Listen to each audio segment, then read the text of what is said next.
Quantos encontraram, digam graças a Deus.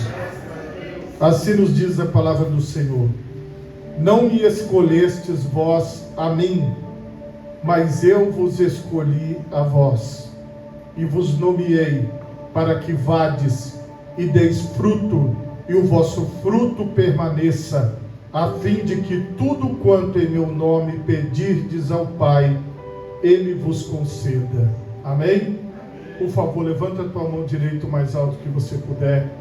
Feche os seus olhos. Pai Todo-Poderoso, nesta manhã, Senhor, eu quero te louvar e te bendizer por tua santa palavra que acabou de ser lida aqui neste lugar. Ó Pai, que esta palavra possa produzir em nós, ó Deus, o fruto para o qual ela está sendo plantada. Que a tua palavra possa nos dirigir, possa nos consolar, possa, Pai querido, nos dar, Senhor, aquilo que o Senhor tem para nós através dela.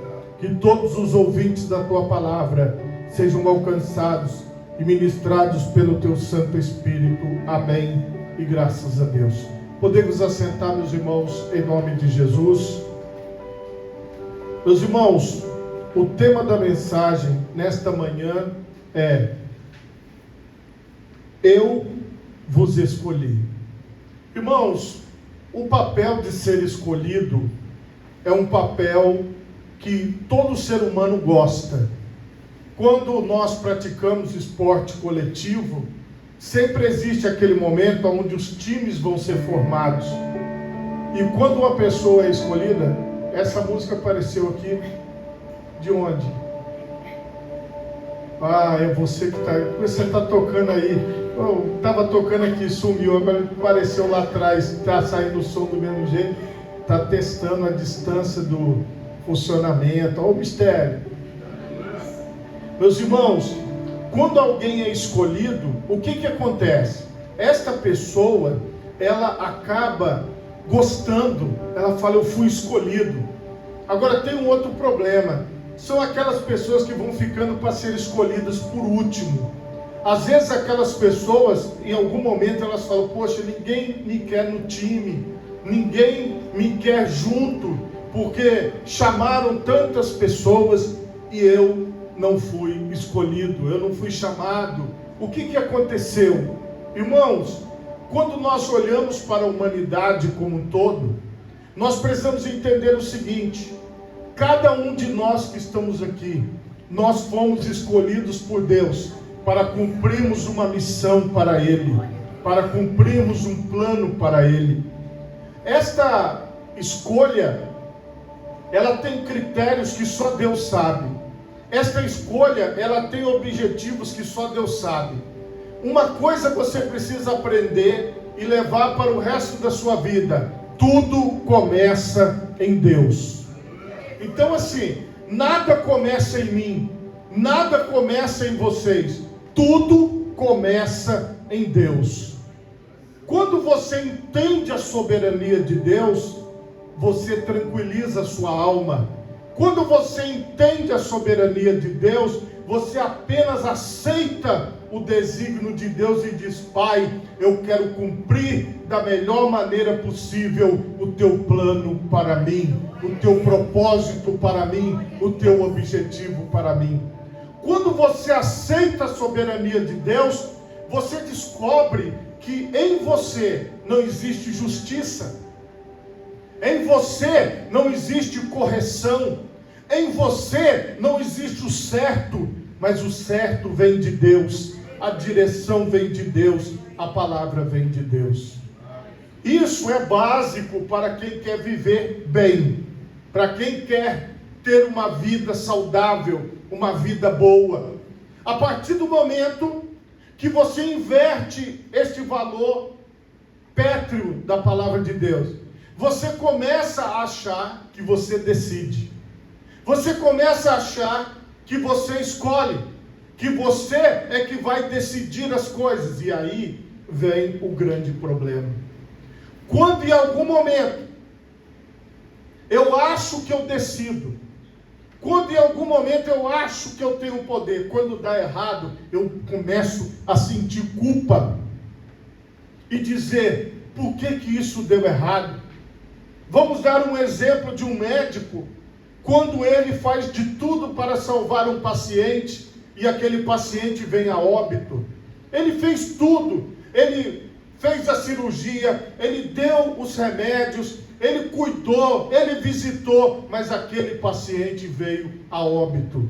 Se um médico achar que o poder da vida está nele, ele pode entrar numa frustração e não querer mais praticar a medicina, porque ele vai achar que ele é que tem o poder de salvar uma vida, mas não é. Somente Deus tem o poder da salvação e da vida. Jesus diz: eu sou a vida. Agora, irmãos, esta vida, ela começa em Deus. Então coloca isso na sua mente e tudo vai dar certo. Se você tirar, tudo começa em Deus, você pode ter problemas. E como eu dei esse exemplo, muitos têm tido problemas. Eu quero dar um exemplo prático. Jeremias 1:5. Antes que eu te formasse no ventre, eu te conheci. E antes que saísses da madre, te santifiquei, e as nações te dei por profeta. Então disse eu: ah, Senhor Jeová, eis que eu não sei falar, porque sou uma criança. Mas o Senhor me disse: não digas, eu sou uma criança, porque aonde quer que eu te enviar, irás, e tudo quanto te mandar, dirás. Não temas diante deles, porque eu sou contigo para te livrar, diz o Senhor. E estendeu o Senhor a mão, tocou-me na boca, e disse-me o Senhor: eis que ponho as minhas palavras na tua boca. Olha, ponho-te neste dia sobre as nações e sobre os reinos, para arrancares e para derribares, e para destruíres, e para arruinares, e também para edificares, e para plantares. Esta foi a palavra de Deus a Jeremias. Jeremias, ele até aquele momento ainda não tinha ouvido a voz de Deus. Mas quando ele ouviu a voz de Deus, ele entendeu que o que ele ia fazer em nome de Deus, o Senhor é que tinha preparado para que ele fizesse. O Senhor se apresenta a Jeremias como o soberano, como o todo-poderoso, como o dono de toda a vontade e de todo o querer. Ele é o Senhor. A grande dificuldade que nós temos é que a maioria dos que se dizem cristãos não entendem Deus como Senhor. Não recebem Jesus como seu Senhor, mas a maioria recebe-o como Salvador. Porque o Salvador, o Senhor como Salvador, que veio para nos livrar da morte, do inferno, esse Senhor, ele é às vezes indigesto para muitas pessoas. Ah, mas eu tenho que fazer o que ele está mandando, mas eu preciso obedecer às regras. Mas eu achei que ser cristão era não ter regras. Eu achei que ser cristão era fazer as coisas do meu jeito. É o contrário. Ser cristão é fazer as coisas do jeito de Cristo. É fazer as coisas do jeito do Senhor. O problema é que as seitas se multiplicaram. Porque hoje uma seita, ela não está escrito na frente seita e o nome, não. As seitas, elas são oriundas de pessoas exclusivistas que querem distorcer o significado da Bíblia. Quando você lê a Bíblia, você faz a exegese do texto. O que é a exegese do texto? É você interpretar o que o texto está falando. Não você colocar o seu pensamento no texto, como se você dissesse assim: olha, eu quero falar sobre roupa. Aí eu venho aqui na Bíblia, escolho vários versículos isolados sobre roupa e vou falar. O que vai acontecer? Eu vou extrair o contexto, eu vou tirar a exegese do texto e eu vou criar uma doutrina em cima de palavras isoladas que não servem para a minha vida. Porque a palavra de Deus, ela é direcionada. Então, quando você quer adaptar a palavra de Deus a você, você acaba formando uma seita. Porque aí você vai dizer, eu não concordo com a forma com que a exegese do texto é feita. E aí a pessoa sai e faz de outra maneira. Irmãos, o que está escrito na Bíblia é bastante claro. A pessoa, ela aceita a palavra de Deus, aceita o senhorio de Deus, a soberania de Deus, para seguir os seus princípios e viver a sua vida baseada nos seus propósitos e nos seus planos, se ela quiser. Foi o próprio Jesus que falou, aquele que quiser vir após mim, quem quiser. Então veja bem, nenhum de nós aqui foi trazido para cá obrigado, à base de violência, à base de alguém dizendo, se você não for, você vai perder isso, ou você vai perder aquilo. Muito pelo contrário, você chegou até aqui conduzido pelo Espírito Santo. Você chegou até aqui, irmã, conduzida pelo Espírito Santo, por uma obra que já começou lá na eternidade. Nada do que você está ouvindo aqui é uma novidade para você. Nada do que você está ouvindo aqui é algo novo. É algo que o próprio Deus já vem ministrando sobre a sua vida. E esta palavra é apenas a confirmação. Porém, nós temos que aceitar a soberania de Deus. Porque se nós nos degladiarmos contra a soberania de Deus, se nós nos degladiarmos contra as autoridades que Deus constituiu, se nós nos degladiarmos sobre a maneira de Deus de fazer as coisas, o que vai acontecer? Nós vamos perdendo tempo, nós vamos perdendo a nossa vida vai se esvaindo pelas nossas mãos, nós vamos achando que nós temos algum tipo de poder, e aí quando eu acho que eu tenho poder, quando eu acho que eu faço, como eu já falei para vocês, vem a frustração. Veja o texto principal. Eu sou a videira, Jesus falou, e meu pai é o lavrador. Lembrando, tudo começa em Deus. Toda vara em mim que não dá fruto, atira e limpa toda aquela que dá fruto, para que dê mais fruto. Então o pai está fazendo limpeza nesta árvore. Então nós estamos ligados a Cristo, que é o tronco, que é o caule, e nós estamos ligados a Ele como aqueles galhos, aquelas varas. Veja a forma de Jesus dizer como as coisas funcionam. E o Pai arranca os galhos que não dão fruto, tira a vara que não dá fruto. Vós já estáis limpos pela palavra que vos tenho falado. Estai em mim, disse Jesus, e eu em vós.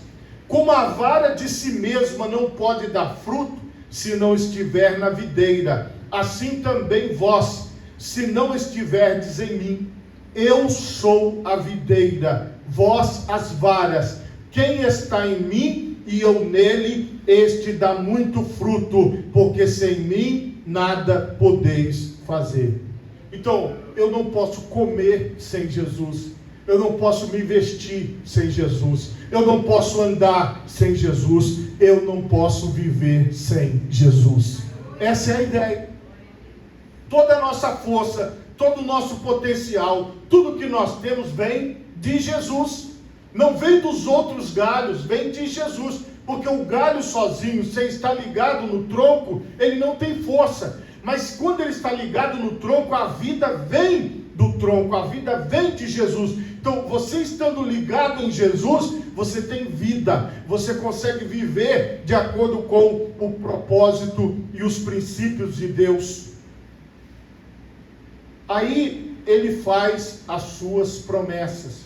Se alguém não estiver em mim, será lançado fora, como a vara, e secará. E os colhem e lançam no fogo e ardem. Se vós estiverdes em mim e as minhas palavras estiverem em vós, pedireis tudo o que quiserdes e vos será feito. Nisto é glorificado meu Pai, que deis muito fruto, assim sereis meus discípulos. Como o Pai me amou, também eu vos amei a vós. permanecei no meu amor. Se guardardes os meus mandamentos, permanecereis no meu amor. Do mesmo modo que eu tenho guardado os mandamentos de meu Pai e permaneço no seu amor. Tenho-vos dito isso, para que a minha alegria permaneça em vós e a vossa alegria seja completa. O meu mandamento é este, que vos ameis uns aos outros, assim como eu vos amei. Ninguém tem maior amor do que este, de dar a alguém a sua vida pelos seus amigos. Vós sereis meus amigos, se fizerdes o que eu vos mando. Então não tem escapatória, irmão. Nós só vamos estar ligados a Cristo, estar junto com Cristo, se nós fizermos aquilo que Ele manda.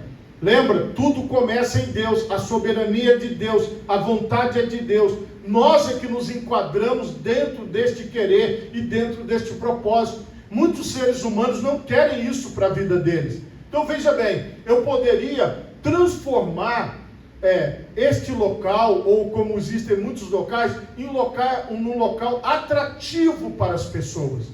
Um local onde as pessoas pudessem se tornar os consumidores, como nas vitrines dos shoppings, das lojas, como nas vitrines dos supermercados. Poderia ser um lugar onde as pessoas com mais facilidade pudessem encontrar o que elas estão procurando. Mas não foi assim que o Senhor determinou. O Senhor não fez dessa forma. O Senhor deixou bem claro: quem quiser vir após mim, negue-se a si mesmo, tome sobre si a sua cruz e siga-me. Aceite os desígnios do mundo, aceite os desígnios ao seu redor. E se tiver que ter mudança, a mudança vai vir de Deus, não vai vir de mim e não vai vir de você. Isso é o contrário da filosofia do mundo. Na filosofia do mundo, nós podemos construir Babel. Na filosofia do mundo, nós podemos construir um prédio que toque o céu. Na filosofia do mundo, nós podemos construir uma nave espacial. Na filosofia do mundo, nós podemos construir um foguete. Na filosofia do mundo, nós podemos voar. Nós podemos construir um avião. Na filosofia do mundo, nós podemos construir tudo. Nós podemos fazer tudo. Mas na visão de Deus, não. Nós somos amigos de Deus quando fazemos aquilo que Ele manda, não aquilo que nós queremos fazer. Aceitar a soberania de Deus, aceitar o poder de Deus é viver bem. Então o homem inventou coisas maravilhosas, mas está fazendo o quê? Está destruindo coisas que Deus criou. Por que nós temos tantos problemas? Dá uma chuva e enche tudo. Porque este lugar onde nós estamos aqui não tinha terra, era mangue. Foi aterrado para que tivesse construções como esta igreja e outras que estão aqui ao nosso redor. Então, todas as vezes que cai uma chuva muito forte, e principalmente se a maré estiver alta, todos esses lugares ao nosso redor aqui alagam e não tem para onde a água ir. Por quê? Nós estamos no lugar da natureza. Nós tivemos brilhantes ideias ao longo da história da humanidade, mas todas essas ideias provocaram outras situações, outros problemas. Mas o que o Senhor está falando? Fique debaixo da sua vontade e você vai viver o plano dele para a sua vida. O homem tem capacidades? Tem, de se complicar, de se enrolar, de arrumar problema para si mesmo. As pessoas, irmãos, que criam essas coisas e que acham que estão brincando de Deus e que fazem tudo, no final tem uma consequência, no final tem um problema, no final tem algo que ela não consegue resolver. Então hoje, irmãos, o chamado é: nos curvemos à soberania de Deus, nos curvemos ao senhorio de Cristo, para dizermos ao Senhor: Senhor, seja feita a tua vontade, assim na terra como nos céus. Mas isso é uma coisa que vem só de você. Não tem como.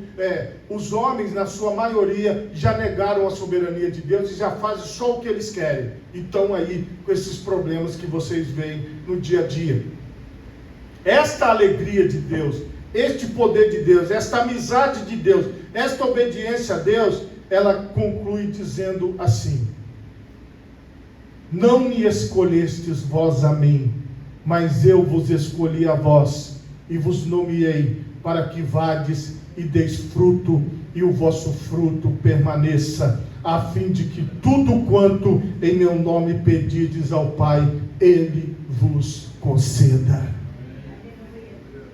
Nós estamos no mundo imperfeito, no meio de pessoas imperfeitas, no meio de coisas que a gente conserta hoje, amanhã estraga de novo. Nós estamos no meio onde as coisas se deterioram. Tudo que você compra novo, com o passar dos anos, vai se deteriorando. A ferrugem vai tomando conta, vai ficando podre, vai ficando sujo. Mas entenda, o Senhor, Ele nos colocou aqui por esta passagem, porque é um mundo de pecado, um mundo de erro, um mundo de falhas. Mas Ele deu uma senha. Qual é a senha? A sua vontade. Se você entra na vontade de Deus, você faz a sua passagem nesse mundo da melhor maneira possível, e você vai ser alçado, levado, elevado a um lugar poderoso, que Jesus disse: eu vou preparar-vos lugar, e é neste lugar que você vai encontrar a felicidade completa e a satisfação completa. Quando Jesus nos ensinou, Ele nos ensinou com a perspectiva da eternidade. Ele nos ensinou com a perspectiva das coisas que duram para sempre, das coisas eternas, não das coisas passageiras. E esta ministração do Senhor olha, prestem atenção, eu sou a videira verdadeira, o meu Pai é o lavrador. Fiquem ligados em mim, obedeçam os meus mandamentos, sigam a minha palavra, porque eu escolhi cada um de vocês para estarem comigo. Então nós estamos neste mundo com Jesus, nós estamos neste mundo ligados em Jesus, e nós vamos para a eternidade com Jesus e ligados em Jesus. Este é o Evangelho que nos liberta, este é o Evangelho que nos leva até o céu. Mas nós precisamos aceitar, tudo começa em Deus. Coloque as duas mãos na altura do seu coração, feche os seus olhos e oremos a Deus. Pai,